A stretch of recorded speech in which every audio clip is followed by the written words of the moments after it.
Hey, everybody. Thanks for coming out. This is Kevin Fox. You have to push the button, Kevin, to advance to the next slide. All right. There we go. There we go. There we go. Go ahead, Jamie. This is Kevin Fox, one of my coworkers at Ivan. He talks to customers. Hi, I'm Jamie. I do CISO things. We do data stuff, and we're European-based. So we're up to our necks in the sovereignty thing in a way that most organizations aren't. I'm Kevin Fox. I obviously work with Jamie, and I deal with customers, customer cybersecurity advocate for Ivan. I mostly do what I can to make sure that Jamie doesn't get in any trouble, and vice versa. And my role is primarily to interface with customers to ensure that, as we're going to talk about, things that have a level of granularity to them, such as sovereignty, you can meet halfway or somewhere around halfway with vendors and customers and the like. So, before we get going on data sovereignty, let's just set some ground rules and cover some definitions here so we're all clear. So data residency. Typically, that's interpreted as where the data is physically located. I'm in Canada. If I've got a server in my basement, the data is sitting there, that's where it resides, data residency. Data sovereignty is more of an ideal, a hope, a dream, a wish. Data is subject to the laws and regulations of its origin, or abouts there. Where we start to run into issues here, and I'm going to say this out front. If you're going to walk out the door right now because data sovereignty is not your thing, just leave with this. Data residency does not equal data sovereignty. In a perfect world, yep, absolutely. You're going to draw yourself a Venn diagram. Those two circles are going to overlap completely. But this is why we're having these discussions, is because when laws start to butt up against each other or countries start to disagree of what laws should supersede, the Venn diagram starts to shift apart a little bit there. All right, so let's distill that down one whole level. Data residency, that's where you're allowed to live by your lords and masters. Data sovereignty, I am the law. You are entirely in control of it. That's the differentiation there. And a lot of organizations use these terms rather interchangeably, whichever way works for their favor. So we're going to take a little bit of a walk for a second. And as we go through these slides, I didn't get every country on here. This spectrum is not heavily granular. It's only got 3 different levels of granularity here, but let's go down the path with me. So on this slide, we've got countries such as China, Russia, Iran. This is what we would consider strict data sovereignty. So extremely strict localization laws. Think the Great Wall of China, the Great Firewall of China. Governments have broad authority, meaning the government is effectively in control. Cross-border restrictions, it's not like we have in Canada or the EU. The state, the country, controls what goes in and out. Data is viewed similar to other natural resources. And this is, I had a conversation with a friend a couple days ago as we were kind of going through this deck.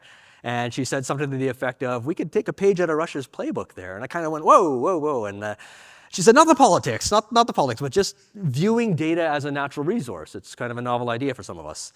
And foreign tech companies, so think AWS, partnership with Synit in China, they can't just plop into these areas and start doing business. They have to partner with local tech companies. So that's what we would consider strict sovereignty. Then you've kind of got the moderates in the middle, and that's where we, Canada, woot woot, fit. EU, Canada, Australia, Japan, more focused on individual rights versus data as a state resource. Cross-border flows are generally okay. They're allowed. Think things like standard contractual clauses, adequacy decisions to allow for the transfer of data, and independent regulators at an arm's length of the government, usually, to make sure that these things are all working. A balance between trade, commerce, and data protection is usually what's being sought out here on the moderate part of the spectrum. And then we've got sovereignty light. Think the US, Singapore, India, give or take, generally focus more on the market, right? Outcomes, innovation. Companies can store and process data anywhere. I use that term a bit loosely. That's not really how it goes, but that's kind of the effect. And laws and regulations are fragmented across industries or states. So like in the States, you've got HIPAA for healthcare, FERPA for the education sector, and GOBA for the finance type stuff. And then even within the states, they're kind of all cut up across that map. So with the spectrum thing, I think it's really interesting to dig into for people is what we didn't mention explicitly, but you need to consider is following along the spectrum rather precisely is the punishment for failure. In the United States, if you breach somebody's information, what happens? Oh, well, that's yet another credit reporting letter that I get. In Canada, you're gonna have to deal with the privacy commissioner, who has some teeth, but not very sharp teeth. On the strict end of the spectrum, jail if you're lucky. And paying attention, again, to that definition of residency versus sovereignty, and how sovereign do I need to be in order to function under the laws of that country. And again, whether it's where you're operating, or me as a customer where I'm located, or my customer's data, can all grab onto those things. And one of the things that we've discovered over the last 20 years is sometimes countries really want to take control of things that are outside of their borders. Speaking of which, how did we get here? So we've got this thing called the Cloud Act, in case you haven't heard of it. 2018, and I'm just going to read a little bit of the verbatim here because it's important. Keep this in your head. If you go to justice.gov, go to section 103 of this particular act here, and you've got or other information pertaining to a customer or subscriber within such provider's possession, custody, or control, regardless of whether such communication, record, or other information is located within or outside of the United States. And I laugh when I go through this type of stuff because I love how, we acronyms for everything. The C stands for clarifying. It's just a small little clarification on the law there. But the TLDR, when you look at this and go through the act, is if the US wants the data, they're going to get the data. Yeah, but the Cloud Act is new. That's like 2018. That's right. Anybody know why the Cloud Act exists? Other than the cool name, clarifying lawful overseas use of data. Anyone? Nope. All right, well. Got one. Nope. Nope, unfortunately, the United States doesn't care about GDPR. Like literally, they don't care. No, never. Oh, we got, yeah, there we go, boom. Literally the next slide, Microsoft Ireland. So back in 2013, Microsoft ran its European operations out of Ireland, considered a separate division, received a warrant from the FBI. Hey, turn over Hotmail account. And Microsoft Ireland said, no. And they were taken to court and they lost, like hard loss. They appealed and then they won on the appeal. And then it was escalated to Supreme Court. And while they were waiting for it to end up on the Supreme Court docket, darn it, if the legislature didn't just run right through and pass the Cloud Act, and now there's no longer a case because the Cloud Act says explicitly you have no chance here. And what do we all know about the United States? They're the 900-pound elephant in the room smashing things, and we don't have a whole lot of choice. Now, as Canadians, this is something that's like super familiar to us, especially these days. But going all the way back to the early 2000s, the British Columbia Privacy Commission put out a report on how do you comply with Canadian law, PIPEDA, and US law, the USA Patriot Act, at the same time. And the answer is you can't. It's a fantastic document. Just type in Privacy and USA Patriot Act, BC. It's a great read. Almost nothing has changed since then because the United States keeps re-upping the Patriot Act. And the reality is you literally can't adhere to PIPEDA and American law at the same time. And you would think, oh, well, I'm outside the United States, so I'm totally safe. The United States consistently extends their legal reach outside of their own borders, and it comes right down to this. Which government are you more afraid of, Canada's or the United States? And fundamentally, that's the decision that you end up having to make. And that's the decision that BC said as well. They said, we would love to comply with PIPEDA, but we can't. So we're kind of stuck. And this was like almost the first sort of modern case of there isn't really sovereignty available. This is when we started using the phrase data residency a little more often.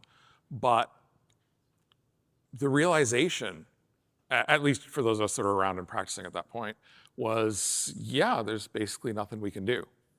We're beholden 18 ways from Sunday.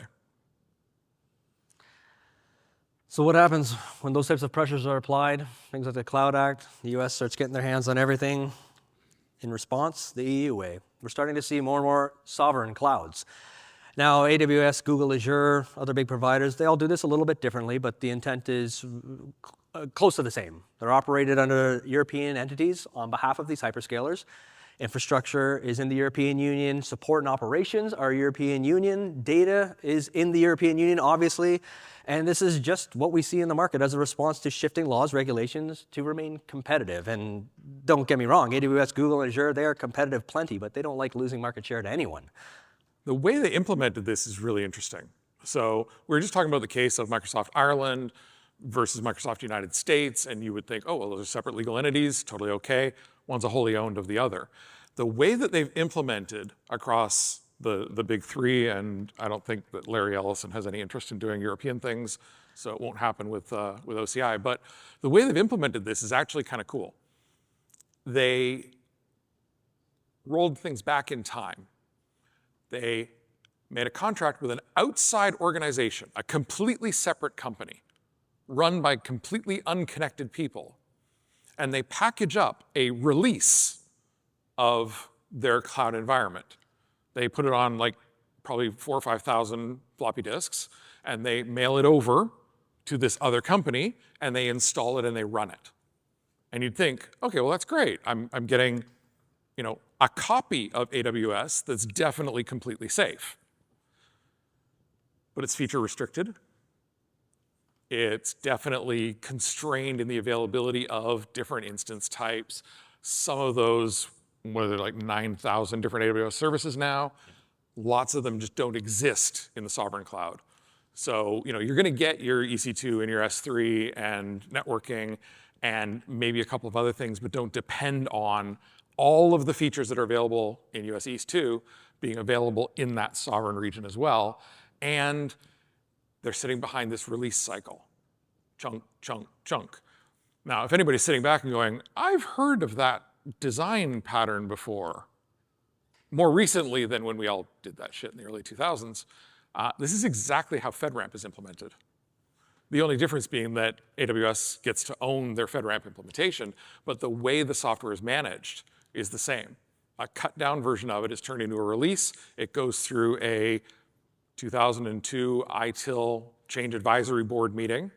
Not even kidding, that's a real thing in 2025. And that's how FedRAMP environments come into existence. So it's a pattern we know works. It has a bunch of limitations. And entertainingly, it's exactly a pattern that we follow. So we're a European company, but our own sort of mainline service is like sovereign light because we run our control plane on GCP. But we have a partnership with an organization that is one hand away from us, separate release, completely European, 0 US connections to it. It's kind of an interesting place to play. So here's where we're going to take a little bit of a turn. And as we were making this presentation, the first thing Jamie and I thought was, well, we've got to have OSI layers in there because the OSI layers are in everything. So here it is, because you have to have it in there. And if you came to this presentation thinking that Jamie and I were going to solve your sovereignty problems, this is where the tinfoil hats start to come on, and that's not how you're going to leave this room. It only gets worse from here. So looking at the OSI layer here, I'm going to take the application presentation and session layers there. And in most organizations, so middleware, APIs, encryption, processing apps, AI and ML, maybe put a little asterisk beside that, and your supplementary services, you could do this yourself. You could have inside shops doing development work, creating this. You could own this. You could have servers in a data center you own, completely sovereign to an extent. The middleware stuff starts to get a bit wonky, but walk with me for a second here. Then you get down to your session layer, IDPs, SSO, Federation Directory Services. Maybe you're running a version of Keycloak and you're calling it a day, and you feel pretty proud about that. So the idea here is, yeah, you can take this down to the session layer, but in today's world, I don't I know very few organizations now that are not leveraging some sort of a hyperscaler. And at that point, you're probably leveraging some of their services, maybe an API gateway. Well, there goes the APIs. They're taking care of that for you. Maybe they're taking care of their encryption for you too. Maybe half the middleware you run in your stack, you have no idea what's in it. AI and ML services, well, there's enough people talking about that already, so I'm not even going to dive into it. And then other supplementary SaaS services to help your product get to market. There's a really good chance you're not doing most of those yourself. And even as you get into IDP, SSO Federation, directory services, I would almost say I would advocate against doing that yourself. But the intent here is that even if you thought you were sovereign up on this end, there's a realistic chance you might not have been. And then I'll let Jamie take over the even scarier side of this slide. Well, I mean, it's kind of obvious, right? Can anybody name the major CPU processor manufacturer that is entirely based in Europe? How about the one that's entirely based in Canada? Australia? No. Once you get down into the world where hardware starts to matter, you're basically screwed. Internet service providers. You guys know that until 1997, all Canadian internet traffic went through Chicago. It wasn't until Torix was formed in 97 that we got to keep our own internet data in Canada. And even now, the likelihood that you'll get routed on the wrong side of that border is pretty high. Once you get into the hardware world, yeah, there's only a few manufacturers of that stuff, and some of them are trustworthy, and some of them are, oh no, they're all not trustworthy. Everybody can go back and look at the Cisco NSA Gate stuff that happened in the early 2000s. Like we've been down this road before. CDNs, you know, what's the Canadian version of Cloudflare? Yeah, I mean, maybe Rogers or TELUS or Bell has something, but I wouldn't trust it any more than I trust their cellular service. I used to work at all three of them, so I can say that. All of those pieces get all the way down into the hardware. Processors. There are still processors that are put onto wafers in North America, in the United States, but they're not packaged in the United States. The wafers, entire wafers, are sent overseas for packaging. And you know that inside that processor package, there's usually more than just one chip, right? And so those processor packages that are manufactured overseas, who knows what's in there? Really, we can't know. And this continues all the way through that physical layer. Down at layer 1, layer 0, you don't have a whole lot of control. There's one proviso we'll come to in a little bit later before somebody yells it out. And then, I mean, you started all the way up at the top end of the OSI model, but you forgot layer 8. Oh yeah, layer 8. So Kevin, have you accidentally hired anyone from North Korea lately? I haven't. Okay. Anybody else accidentally hired somebody from North Korea without realizing it lately? Yeah, trying to and I can't. What a perfect answer. That's the right answer. All of this, really, we end up in a situation where we have to have the obligatory XKCD. Your entire sovereignty stack is sitting on this one little piece that you forgot to think about because the complexity is extraordinarily high. And you know, for any situation that you encounter at work, there is an XKCD that goes with it. Just keep that in the back of your mind. Randall is the best. So Jamie, how sovereign is sovereign enough? All right, so not a vendor talk. We are a vendor. We do databases. But I'm going to tell you how you can determine how sovereign we are by looking at us from the outside. First place you start, subprocessors and subcontractors. This is a GDPR thing. Everybody's received multiple emails saying, we're changing our subprocessor list, right? Kind of like I have to accept all on cookies every single time I go to a website. Thanks, EU. Same thing. And you can find out all the places where a company is used by putting in the company name and the word subprocessor. That'll show you all kinds of magical stuff about how the internet is actually wired. So if you go and take a look at us, super easy. And we tell you all this stuff up front. Our control plane runs on GCP and AWS. That's kind of a ding against sovereignty there, isn't it? In European data centers, okay, we're sort of tipping back over towards sovereign a little bit. We don't use provider native KMS systems at all. We use our own KMS that only we control. Okay, well, you can get data, but it's going to look like view random, right? It's not actually data until you can get the keys out of us. And by the way, the rubber hose trick does still work. Rubber hose decryption, yep, still works. Keep traveling through that subprocessor stack, you end up with a whole bunch of stuff that is sort of necessary to run any kind of engineering organization. Atlassian's on that list. Microsoft-GitHub is on that list. Salesforce is on that list, both for CRM and Slack. Who doesn't Slack Ops? All of those organizations get tacked in there, and all of them have some level of access to data that you don't want the US government to have access to, but they do. So we're back down well into sort of sovereignty light at that point. It's one of those cost of doing business things. Just like Kevin was saying before, you can run your own independent versions of all of these things. There's open source CRM, works just fine, but it's not Salesforce. And then you have to hire people and train them on your weird open source CRM system instead of hiring somebody who's been using Salesforce for the last 20 years. Makes it a little more difficult to do business. You keep digging in there and you find whole additional layers. Where did the software come from? Run the software supply chain, all right? Run the complexity that comes from, we run on 10 different public clouds. We let you pick which one. There's 3 that are fully European. So if your data is secured with a key that's unavailable to the big 3 hyperscalers, and you're running entirely on a European, not just European data center, but European provider of infrastructure services, pretty safe.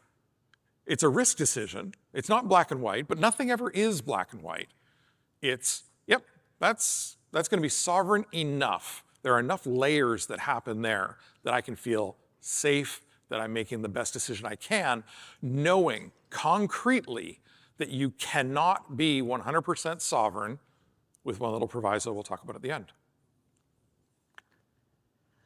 So we're going to switch gears again here, and Jamie summarized a lot in that sentence of it's a risk decision, and it is. Sovereignty is not black and white. So we're going to chat a little bit about a vendor's perspective, a customer's perspective, and then kind of go through a little bit of a checklist. But if you're a vendor, just some quick recommendations there. Understand your legal boundaries and your regulatory commitments. That's kind of table stakes, but know what you are required to do, know what types of services you're required to provide, and how you're required to protect data in your jurisdiction. And then the third bullet there, ensure your contracts are within those 2 above items, right? You can draw yourself a rectangle, and I'll say this because I've worked for a bunch of smaller startups where maybe you've already signed a bunch of contracts, you're getting money in the door. Go back and review those. And then make sure that that box still fits around your contracts, because you can get in trouble on that side of it as well. Don't try to write your own contracts. Get a real lawyer who has experience in both your location and the location of your customers. You can end up with a lot of cross-jurisdictional problems. Understand your happy path limitations. And what I mean by that is, we went through the list there. If you're working with AWS, Azure, GCP, know what they're taking care of, know what you're taking care of. Know what in a real world you can control and what they might have some control over. And just know where those responsibilities divide. And then understand your unhappy path limitations, which means what if something goes wrong? What if there's a malicious actor? What if AWS is not acting on your behalf? Dig into that a little bit and have some honest conversations with yourself on what that might mean for your business as a vendor. And somewhat generic, but understand how sensitive data moves through your systems. You don't need to do this for everything, right? Focus on your crown jewels. Focus on what matters. Look at your sensitive data, health information, PII, all that fun stuff. Track where it's going out the door. Track how it's coming back. Look at who those processors are. Look at who the sub-processors are, and understand where those paths lead. And like Jamie just touched on, know and monitor your critical sub-processors. Just a quick show of hands, genuine curiosity here. When anyone receives those, a processor, sub-processor has changed, notifications, who has a process to actually dig into that and follow the chain there? Very few in my experience. How many did we receive in the last week? 5, 6. Yeah. So, we do have a lot of providers, a lot of people who vend to us, and still 5 or 6 changes in a week. I checked one of our vendors, one of our security product vendors has had, on average, a sub-processor change every 4 weeks for as far back as I checked. So you got to keep track of that stuff, because that sub-processor chain, just like a software bill of materials, the chain goes all the way through the mix. And some of that might not be material. Maybe it's a sub-processor that doesn't matter to you, but if they're processing critical data and suddenly they've changed to another vendor that is operating out of the US, you might have to have a bit of an internal conversation there. And last but not least, be realistic about how this all translates to customer stories. And I don't mean that in being, lying to your customers or being fantastic about what you do as a vendor, but having honest and transparent conversations with your customers about the limitations of what, as a vendor, what your sovereignty might be and what the extent of that is. Otherwise, you're just, sovereign whitewashing is the term that is used, right? We're completely sovereign, don't worry about it. And if you're a customer, so somewhat similar to what we had on the vendor slide there, but know your realistic tolerances and operate within those limits as well. Your laws, your jurisdiction, know what you need to do to protect your information as well. Understand your baseline requirements and how they're being met, and know what questions to ask and how to ensure they're being answered. And we're going to get into that on the next slide as well. Similarly, map your critical data flows. Where's your data going out the door? What are the sub-processes underneath your vendors? Who's doing what with that data? And understand your supply chain and know when it changes. Vendor notifications. And use contracts to your advantage. So I would advise this all the time. Far too often do I see a small company going up to a big vendor and saying, they're never going to look at this stuff. And ask for the world, right? Put things in there about lawful jurisdiction, whose laws supersede what, how you want to be able to audit them. The right to audit comes up all the time, right? Push for the moon there. And if they come back with a bunch of red lines, at least you asked. But and as Jamie said, I'm not a lawyer. I'm assuming not many people in this room are a lawyer, but hire a lawyer. Get someone professional to do this type of stuff for you. So let's take a walk through the procurement checklist. And this is roughly ordered in terms of nuance and or complexity, and we'll kind of go through some of the reasoning behind each of them. The obvious question, and this is, I smile every time, this is the only question anyone will ever ask. Where will my data be stored? And the quick answer is, well, if you're Canadian, don't worry, it's in Canada. If you're US, don't worry, it's in the US. And if you're European, it's in the EU. And then everyone walks away happy, and that's the end of the conversation, right? You want to dig under that a little bit. Where's it going to be stored? Who are your sub-processors? Do you have operators in the EU? Do you have operators in the US? Who's touching my data? Dig under that a little bit. There's a lot to be done with that question. How do you handle government or law enforcement requests for data? Now, that's a very important question. But the usual response is pretty boilerplate, like we comply with all regulatory laws and we will notify you on best effort basis. Watch out for those words, right?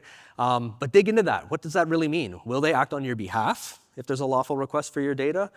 Can you push a little bit harder on that to understand under what situations they will notify you? What do they constitute to be an incident? What do they constitute to be a breach? Be very clear on those, or you might get into some sort of dispute you might not be happy with. How do you ensure compliance with regulations and frameworks? So dig into what type of frameworks they operate under. You should be doing this regardless, right?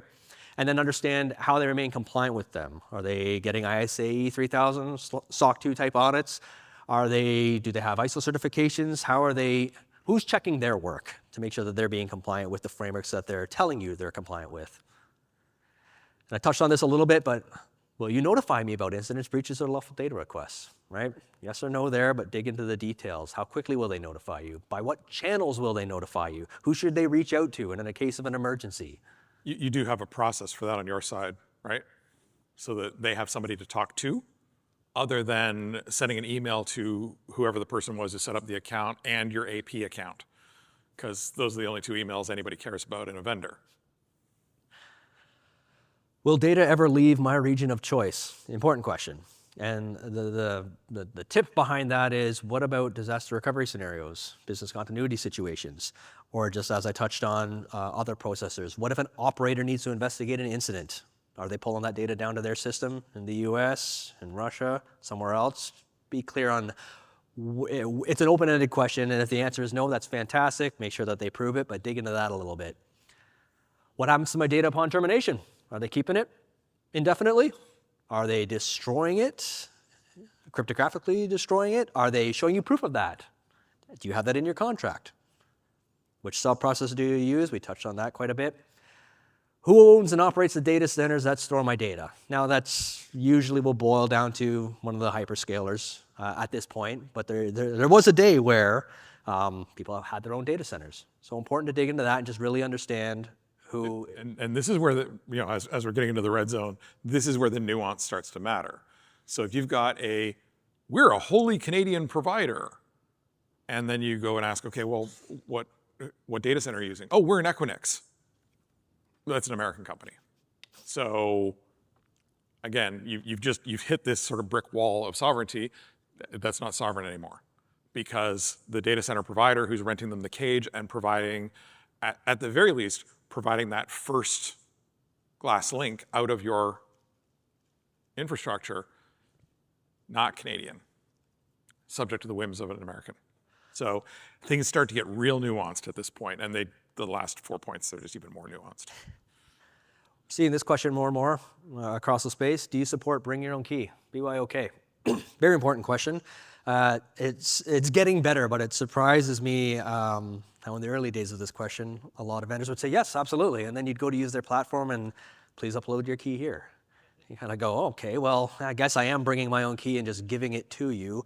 So that's kind of what I would consider the lowest maturity model of BYOK. Maybe it's a yes to the question, but you really want to dig into that. How are they implementing BYOK? Is it that you're giving them the key? Are they reaching out to your KSM system? Are they pulling it from somewhere else? Are using data encryption keys to satisfy all this? Will your key ever leave your environment? That's kind of the delineation point there. So dig into that if you're looking at BYOK. Under normal operations, who can access my data? Open-ended question, but you just want to know who on their end can access your data. What type of audits they're going through. Is it a restricted group? Is it an audited group? Why would they be accessing the data? Under what circumstances? Will they notify you if they're accessing your data? Who controls the encryption keys? So this is for things like TLS, data at rest, all that type of stuff. Just dig in to understand who the middlemen are there and who might have access to those keys. It's one thing if they've got a restricted group of operators that is highly audited and monitored and no issues over there, and they're keeping the encryption keys on an S3 bucket that all of their employees have access to. So just dig into that a little bit. And then the obvious question that never leaves a security person's mind is, what would it take for someone to access my data maliciously? Just ask the open-ended question. Understand what type of protocols they have in place. Understand what it would take for a non-operator to get access to your data. And usually, the good news on that side of the story is, oh my God, it would be insurmountable. They'd have to break into this system and then pull these encryption keys down. They need to have cooperation from someone on our SRE team, and this system is monitored. And that's what you want to hear. What you don't want to hear is, oh yeah, I guess they could just open this Google Doc that we keep over here, and away they go. All right, time for a showdown. So we're trying to figure out how to explain how to be a vendor and how to be a customer in this situation. And came to the realization that Kevin talks to customers all the time, and I buy a lot of things because I'm a CISO and we spend money like it's water, right? So I get to be the customer, and Kevin gets to be the vendor. So let's start out. Everybody knows the first and almost all the time only question that a customer needs to ask a vendor, right? Rich Mogul and I have been talking about this for more than a decade, so I hope you've got it in the back of your head. Hey, Mr. Vendor, how do you enable my cloud security strategy? Oh, Jamie, don't worry about it. We've got ISO, SOC 2, ISA 3000. You can put the data wherever you want. It's all taken care of. Just sign right here. Okay, great. So data residency covered, SSO with SCIM covered, SIM integration with my weird SIM of choice, bring your own key, all that stuff standard part of the package. Oh, don't worry. Well, maybe, but most of those are enterprise features. Okay. How much is this going to cost me? Here's a practical example. We actually use a piece of software at work where the Teams version of it is like $4,000 a year, and the one that gives you not even real SSO with SCIM support, but just like use your Google Workspace login SSO, starts at $25K. 4K, $25K, just to get crappy Google Workspace SSO. No. There are a lot of features that are table stakes for security regardless of how big you are. It doesn't matter if you're a 150,000 employee organization or you're a 3-person startup. Those features are still really important. You'll discover that the first time you have to offboard an employee and figure out all the places that they got access. And that's just the very basics in what we were talking about. Me as the vendor. So Jamie, I'd really love to make this sale before the end of the quarter. What are some features you need to see in our product? Okay, well, I need cloud selection, full BYOK, end-to-end encryption, our own cloud account, and our staff do support and operations. So you absolutely need all of those things? Well, yeah. Okay. It's important to me that I need to hug my server that I gave a name to. And what we're articulating here is that customer-vendor interactions aren't always clear and dry, but you really want to dig into what they need. Like, need is the word there, right? Customers are going to ask for everything. You as a vendor need to evaluate what you can deliver honestly and dig underneath the needs of the customers. So if the customer is saying they need all of these things, ask why. Is it coming from a compliance standpoint? Is it regulatory? Do they have contracts with other customers that they've made these commitments? Or is it just wishful thinking and they'd love to do this? You don't want to build these things for no reason. And that happens to us all the time. We sell Postgres. You're talking to a company that's been running their own on-prem Postgres for 25 years.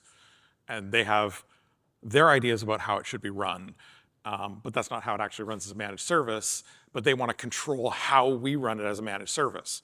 We run thousands and thousands and thousands of Postgres databases, but they are the most unique and special snowflake on the planet, and it can only be done their way. This usually shows up as like a 30 terabyte database that has one table in it. And they get upset because we're like, you should really have some replicas. And they're like, nope, single server. That's how we've been running it for 25 years. That's how we're going to run it. So digging into the why and understanding, we put a lot of effort as a vendor into those solution architect conversations, those security-focused conversations, to make sure that we understand why they want it that way. I'm a customer again. I'm sorry I took over your whole spot there. If I choose to maximize sovereignty, turn all of those knobs up to 11, what kind of limitations do I have on that service? Oh yeah, we can absolutely do that for you, but you're gonna have disaster recovery limitations to the failover of the regions, probably some slower performance, depending on where your user base is coming from. There's definitely gonna be latency. The support team will only be able to operate 12 hours, 5 days a week, and it's definitely gonna be more expensive, and a lot of our partners and integrations aren't gonna work with the systems that you need. Yeah, but I need it to be sovereign. That's what it's going to take. Oh, okay. Complexity in there. You want to be fully European sovereign. Where do you put your data center that's going to service your customers in Australia? Technically, south of France is pretty close to Australia, but it's not really the same thing. So strict sovereignty requirements come with necessary trade-offs. And that becomes one of those business risk-based decisions that maybe you get to make if you've got the stupid CISO sign on your forehead. Maybe that's an exec team decision. Maybe that's a board decision on where you can draw the line on sovereign enough. Myself as a vendor? Jamie, tell me, what type of regulatory requirements do you have? Oh, we need Nigerian data protection regulation. Ooh, GDPR largely satisfies those requirements. Could we work within that and align on the gaps to ensure you're meeting your obligations? No, I need the Nigerian data protection standard. It's table stakes, man. You wouldn't believe the number of requests for abstruse, bizarre security standards that we get. Never try to work with a German bank, by the way. The sheer number of them. And the thing is, they're all overlays of each other, right? Most modern privacy legislation can actually trace its lineage back to Australia in 1988. GDPR, if you sort of do not a line-by-line comparison, but do a concept-by-concept comparison, GDPR is almost a copy of PIPEDA, which was around in the early 2000s. And GDPR didn't come into existence until 2018. And so there's a lot of places like that where the coverage is almost the same. And if you think of things like the Cloud Security Alliance Common Controls Matrix, Cloud Controls Matrix, sorry, where you can crosswalk all of those requirements, be able to run the crosswalk and say to your customer, look, I can get certified to the standard that you're requesting, and that's going to come with a cost because you're a snowflake. Or I can show you, this is what I do to be congruent with your standard. And these are the places where there's a difference between your standard and the ones that I follow anyways. Can you accept those differences? Is that enough for you? Bonus. Bonus round. Wait, we have enough time. Bonus round. Hey, vendor. Yeah. Can you share your sovereignty roadmap with me? Share my what with you? Your sovereignty roadmap. I'm going to have to go talk to some people over here. Okay. We talk about product roadmap all the time. We talk about security roadmap rarely. We don't talk about sovereignty roadmap, but it's a way to trigger that conversation around that vendor's version of the XKCD. The only way you're going to find the holes in their sovereignty is to talk through their thoughts on sovereignty. And what you'll end up with at the end of those discussions is effectively you will have co-authored a sovereignty roadmap that says, all right, today I'm willing to accept sovereignty-ish, but contractually, within 2 years, it needs to be sovereignty mostly, and 2 years after that, it needs to be actual sovereignty. And we need checkpoints along the way. We need validation from an external perspective, so we need you to build in controls to your ISA 3000, SOC 2 in metric. We need to have those things built in so that we have an understanding of where you're headed with sovereignty. Is sovereignty even part of your product portfolio going forward, or is it something that you spun up once and said, yep, got that, tick the box, done, we're never paying attention to it again? So if you're Canadian, okay, how are you going to do your data sovereignty? Our own government can't even do a good job of defining data sovereignty.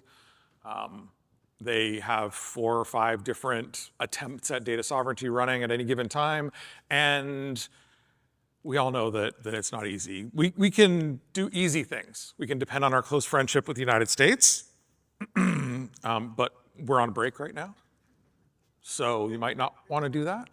Things might turn out okay, but you might have to go to London and marry the wrong person. You can attempt to follow the rules. One of the hardest parts of being a CISO and explaining my life as a CISO to other people is willful non-compliance. It is a necessary part of my job that I choose to not follow some rules because I can't or it's obscenely expensive to do so. So follow the rules. They're not well described in the first place. You need to write your version of what those rules look like. Remember, accountants, when they're doing your tax stuff, they look at the Income Tax Act, which is about this thick, and they look at a book from Wolters Kluwer that's about this thick that interprets the Income Tax Act. You need to do that work on your side. You can choose to use private cloud. Bell, TELUS, Rogers, the usual suspects will tell you that it's cloud, but if you can't go there with a credit card and have a running system a few minutes later, it's not public cloud. You go to these guys, they're going to pure later you a contract that you have to sign after you talk to their sales guy 11 million times. Like, my TELUS guy wants to save me $35 on my company mobile plan bill, has emailed me 6 times in the last 4 days. Yeah, that's what you have to deal with. Do you want to deal with that for your cloud environment? And maybe we should actually try and build a real Canadian public cloud provider. I think there might just be enough economic force in making that decision to say, yep, that can be a real thing. There are a couple of companies that claim to be a Canadian public cloud provider, but they're all subsidiaries of American companies. So they have exactly the same problem as AWS. A couple key takeaways here. This isn't new. It sounds overwhelming, but what insecurity doesn't sound overwhelming? Vulnerability management, vendor management, IAM management, it's all a balancing act. This is the world we have seemingly chosen to live in as security professionals, and somehow we love it, apparently. But everything we do, it's just a balancing act. You just got to figure out what you can tolerate as an organization, as a vendor, as a customer, and work within those bounds. And be crystal clear on what is and is not acceptable, right? Identify what those are and go through that list. Use the sovereignty checklist, green band. If you ping us, you can get the slides. The slides are also going to be on the SecTor website. And I teased this one a few times. There really isn't any true sovereignty when you get down to the silicon layer. unless you're China. Straight up. It's just that simple. So you can have a government demand that you have a fully sovereign system, and you can look at them square in the face and say, where am I going to source RAM, flash memory, and a processor? Even just those three components cannot be sourced outside of the People's Republic of China. Period, full stop. There is no option. So I can't do sovereign because I can't trust the underlying infrastructure. And that is time. Thank you. Thanks, everybody.